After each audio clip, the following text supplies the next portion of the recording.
Isipin nyo baka ito na ang huling beses na mayayakap nyo ang inyong mga apo dahil sa traor na sakit sa puso na walang pinipiling oras. Pero huwag mag-alala. Ibubunyag ko ngayon ang sikreto kung paano linisin ang mga baradong ugat ng natural para makasama nyo pa sila ng matagal. Bago tayo magpatuloy, pakiclick muna ang subscribe sa Senior Masaya para sa kalusugan ng inyong puso. Kayo ba ay madalas ding hinihingal o nakakaramdam ng paninikip ng dibdib kahit walang ginagawa? I-comment sa ibaba. Isang masayang hapon, naglalaro si Lolo Ben ng habulan kasama ang kanyang pinakamamahal na apo sa bakuran. Puno ng tawanan at sigla ang paligid. Ngunit sa isang iglap tumigil ang mundo. Napahawak si Lolo Ben sa kanyang dibdib ng labo o paningin at tila may mabigat na dumagan sa kanyang paghinga. Sa sandaling iyon, hindi ang sakit ng katawan ang pinakamatindi niyang naramdaman, kundi ang takot. Ang matinding takot na baka ito na ang huling beses na makikita niya ang ngiti ng kanyang apo at hindi na niya ito makikitang lumaki. Ito ang nakakatakot na realidad ng terdor na sakit sa puso. Dumarating ito ng walang pasadi at ninanakawan ng oras na dapat sana ay para sa pamilya. Sa panahon ngayon, milyon-milyong tao ang namumuhay ng may mataas na presyon ng dugo, mataas na taba sa dugo at panganib ng sakit sa puso. Marami ang nag-aakala na ang sanhi nito ay kolesterol o ang pagtanda, ngunit iyon ay mga epekto lamang. Ang tunay na ugat ay nasa ilalim sa loob mismo ng mga dingding ng ating mga ugat. Sa loob ng ating mga daluyan ng dugo ay may manipis na layer ng cells na tinatawag na endothelium. Kapag ang layer na ito ay namagat o nasugatan, ang katawan ay agad nakikilos upang ayusin ito sa pamamagitan ng paggawa ng PL o bara upang takpan ang sugat. Ang plaque na ito ay hindi masama. Ito ay mekanismo ng proteksyon ng katawan. Ngunit kapag ang maliliit na sugat na ito ay paulit-ulit na nangyayari araw-araw, ang tapal na ginawa ng katawan ay kumakapal, tumitigas at unti-unting pinapakipot ang daluyan ng dugo. Kapag mas kaunti ang dugong nakakadaloy, kailangang magtrabaho ng puso ng mas mabilis at malakas at dito nagsisimula ang sakit sa puso, hypertension at pagbabara ng ugat. Ang ating katawan ay may dahilan sa bawat reaksyon nito. Kapag naunawaan natin ito, malalaman natin na ang tunay na lunas ay hindi lamang ang pagpapababa ng numero sa resulta ng love test, kundi ang pagpapanumbalik ng natural na sistema ng pagkumponi na nakatago sa ating katawan. Kapag ang endothelium o sapin ng ugat ay nagsimulang masira, ang sunod-sunod na reaksyon sa loob ng katawan ay nagsisimula kaagad. Ang unang nangyayari ay pamamaga at ang katawan ay magpapadala ng senyales sa repair system upang gumana. Gulit, ang kasabay na nangyayaring tahimik ay ang pagbaba ng isang maliit na chemical na tinatawag na nitric oxide. Ang nitric oxide ay nagsisilbing senyales na kemikal na tumutulong sa mga ugat na lumawak at kumipot ng may elastisidad. Kapag sapat ang supply nito, ang dingding ng ugat ay malambot, madaling dumaloy ang dugo at matatag ang presyon. Ngunit kapag kulang sa nitric oxide ang mga ugat ay nagsisimulang tumigas at sumikip. Ang pressure sa loob ng ugat ay unti-unting tumataas nang hindi natin namamalayan. Kahit na hindi masyadong mataas ang kolesterol kung kulang sa nitric oxide, ang presyon ay maaaring tumaas ng husto at madaling mabuo ang mga namuong dugo o blood clot. Hindi lamang nawawala ang elastisidad ng mga ugat, nawawala rin ang kakayahan ng katawan na kontrolin ang presyon ng dugo. Humihirap ang daloy ng dugo kaya't kailangang mag-pump ng puso ng mas malakas at ang pasanin na ito ay naiipon hanggang sa maging sakit sa puso. Higit sa 90% ng mga pasyenteng inatake sa puso ay may mga blood clot na direktang konektado sa kakulangan ng nitric oxide. Ang maliit na chemical na ito ay ang tahimik na tagapagbantay ng buong cardiovascular system. Kapag nariyan ito, ang mga ugat ay malambot at flexible. Kapag nawala ito, ang buong sistema ay pumapasok sa tensyon. Nagkakaroon ng pamamaga, kumakapal ang dingding at tumataas ang presyon.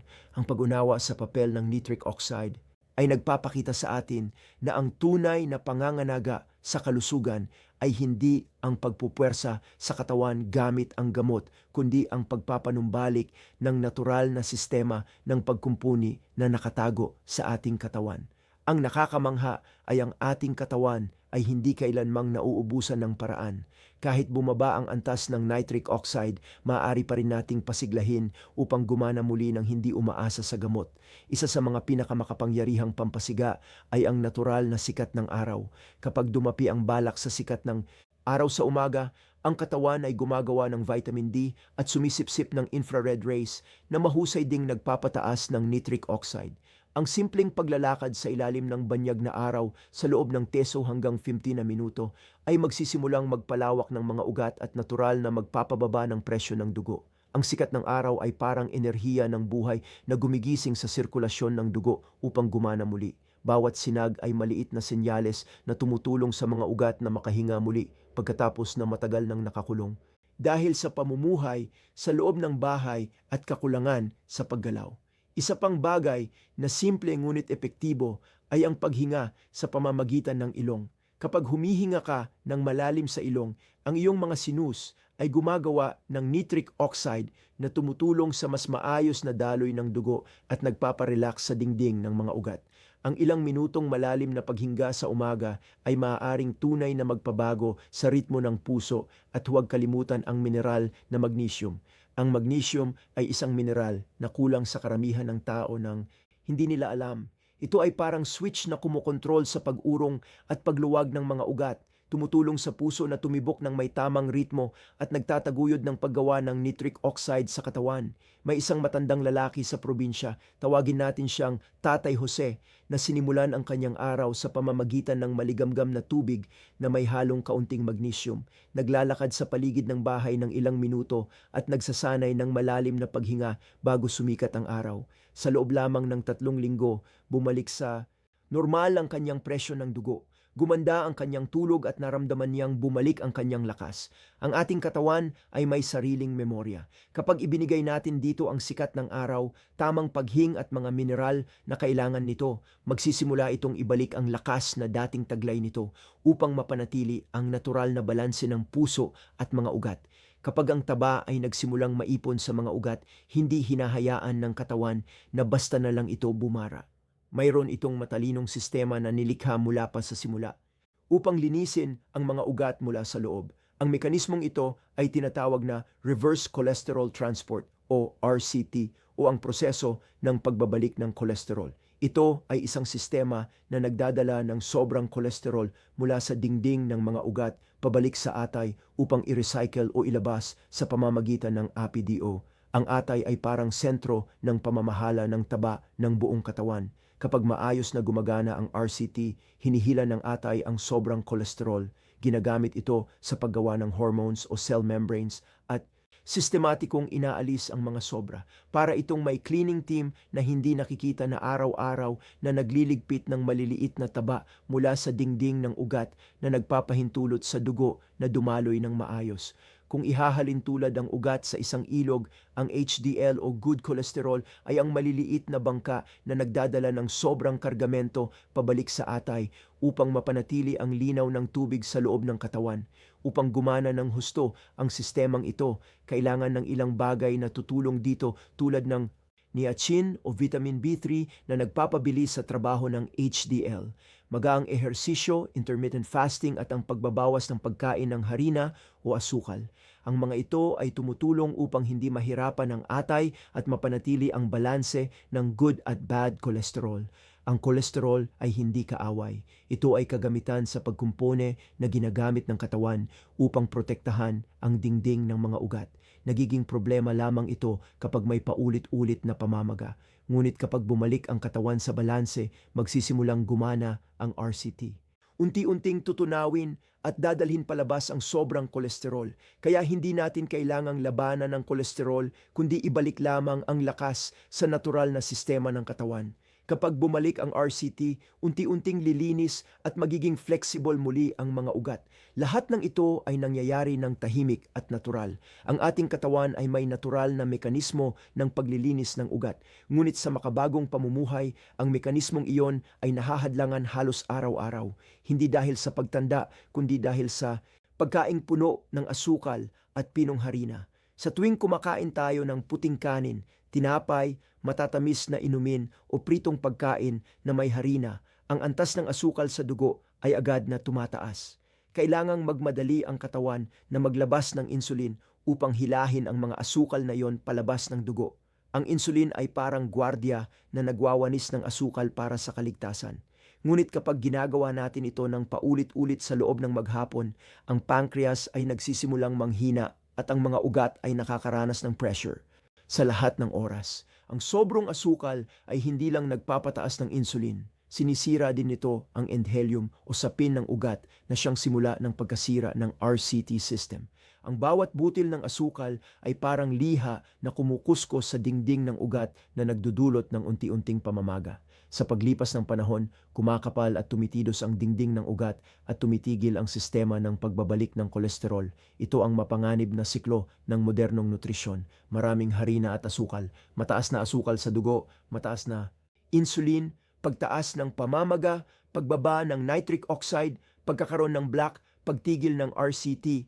Sa katotohanan, kailangan lamang ng katawan ng kaunting asukal humigit kumulang 1 kutsarita sa buong dugo. Ngunit karamihan sa mga tao ngayon ay kumukumo ng katumbas ng 50 kutsarita ng asukal bawat araw. Sobra-sobra sa kayang tanggapin ng katawan. Ang sobrang asukal na ito ang unti-unting sumisira sa mga ugat.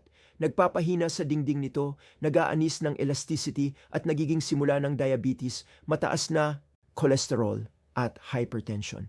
Kaya ang tunay na problema ay hindi ang kolesterol sa pagkain, kundi ang asukal na nakatago sa bawat kainan na unti-unting sumisira sa ating sistema ng ugat nang hindi natin namamalayan. Kapag kailangang harapin ng katawan ng sobrang asukal, lahat ng organ simulang magtrabaho ng higit sa limitasyon. Ang insulin na tagapagtanggol ng mga ugat ay kailangang magtrabaho ng walang tigil. Sa simula, nakakayanan pa nitong kontrolin ang asukal. Ngunit sa paglipas ng panahon, ang sistemang ito ay nagsisimulang mapagod. Ito ang yugto ng preabetes na hindi alam ng karamihan. Sa labas, mukhang malusog. Ngunit sa loob, nawawala na ng lakas ang pankreas.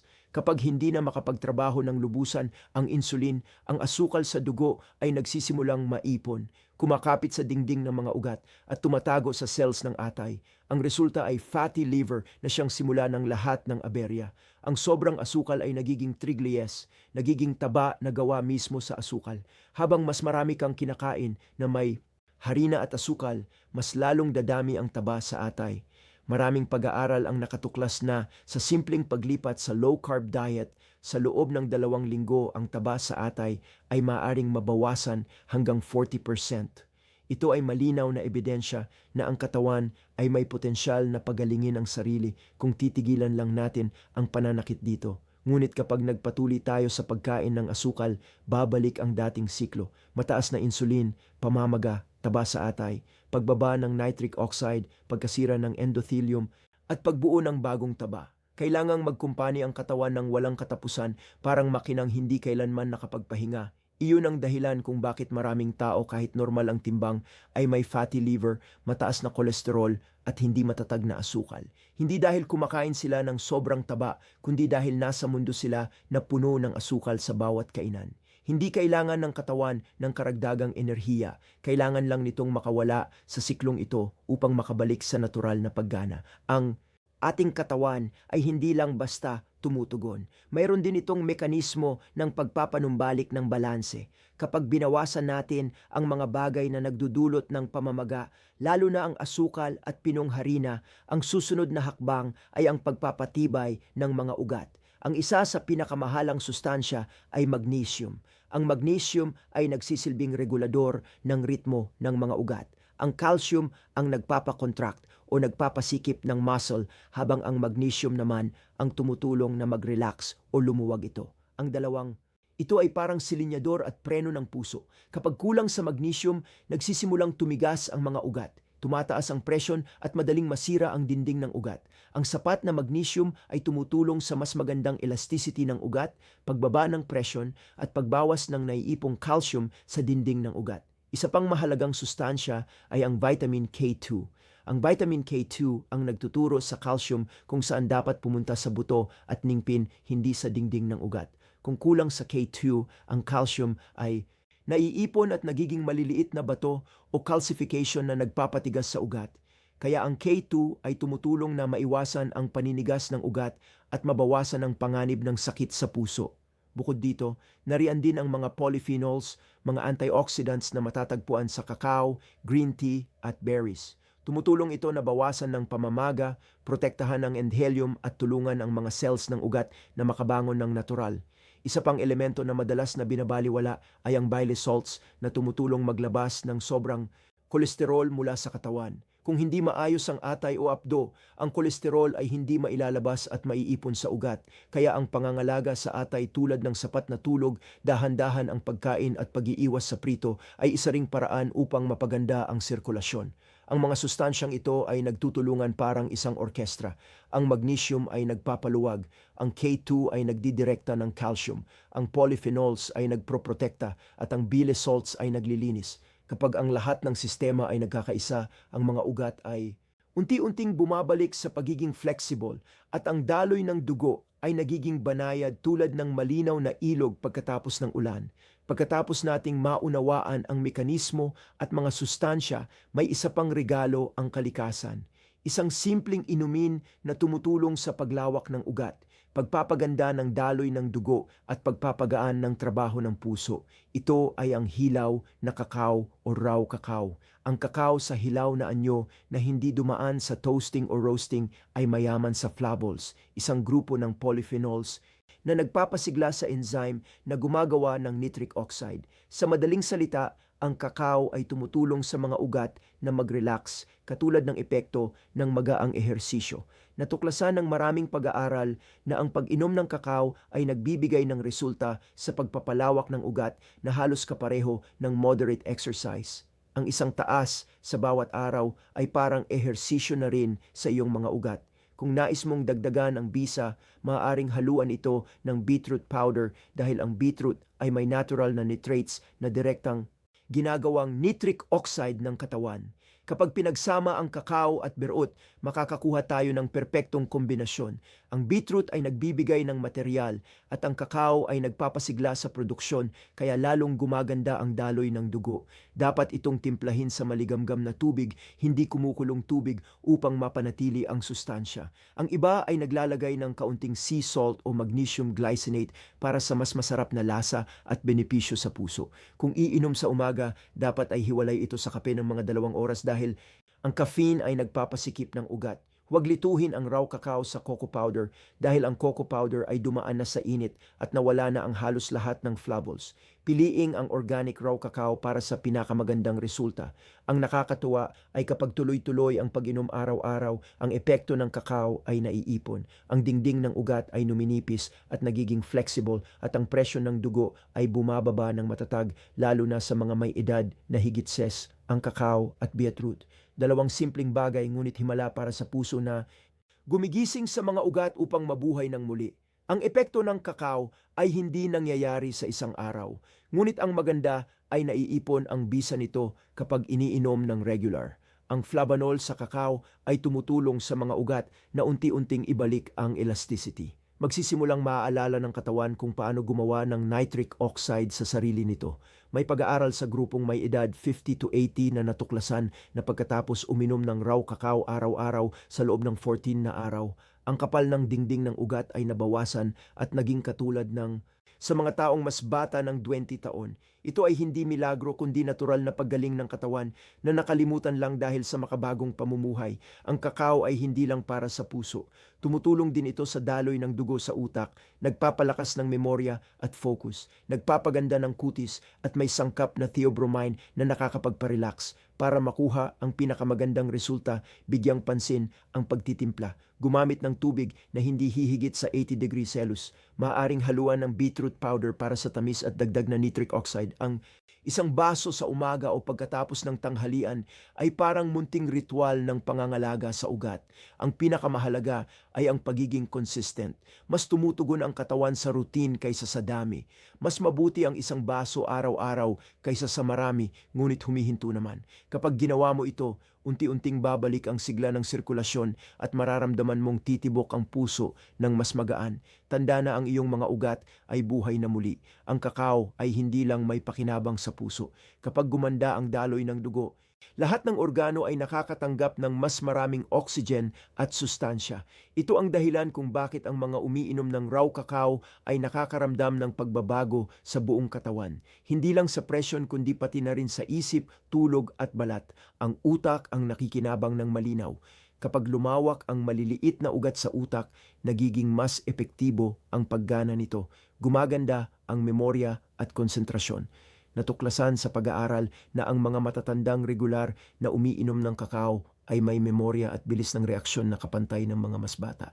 Ng ilang dekada, ang balat ay nakikinabang din. Kapag maganda ang daloy ng dugo, mas maraming oxygen at antioxidants ang nakakarating sa balat. Ang flavols ay tumutulong na bawasan ng pinsala mula sa araw at pinapabagal ang pagkulubot. Marami ang nakakapansin na kuminis at lumiwanag ang kanilang balat, hindi dahil kosmetiko ang kakao kundi dahil naghihilubo katawan mula sa loob. Nakakaapekto rin ito sa hormones at emosyon. Ang theobromine at phenylethylamine sa kakao ay banayad na nagpapasigla sa nerves, nagbibigay ng gising na pakiramdam pero hindi nanginginig tulad sa kape. Marami ang nakakaramdam ng kapayapaan, madaling makatulog at gumising na presko. Bukod dito, ang maayos na sirkulasyon ay nagpapainit sa dulo ng kamay at paa at binabawasan ng pamamanhid sa mga senior citizens dahil nakakarating ang dugo sa bawat sulok ng katawan. Kaya ang kakao ay hindi lang inumin para sa puso kundi enerhiya na nagbabalik ng balansing ritmo ng buhay. Ang banayad na daloy ng dugo, ang payapang paghinga at ang pusong nagtatrabaho ng tahimik sa natural na balanse. Ang ating katawan ay may kahangahangang kakayahan na paggalingin ang sarili kung bibigyan lang natin ito ng panahon at tamang kondisyon. Ang pagbabago sa pagkain, pagdadagdag ng mineral, malalim na paghinga at pagsalubong sa araw sa umaga, lahat ng ito ay tumutulong na maibalik ang nitric oxide, palambutin ang mga ugat at paalmahin ang puso. Ang raw kakao at beetroot ay munting regalo lamang mula sa kalikasan. Hindi sila gamot kundi pampagising sa mekanismo na nasa loob na ng katawan. Mga mekanismong nakalimutan natin sa mabilis na takbo ng buhay.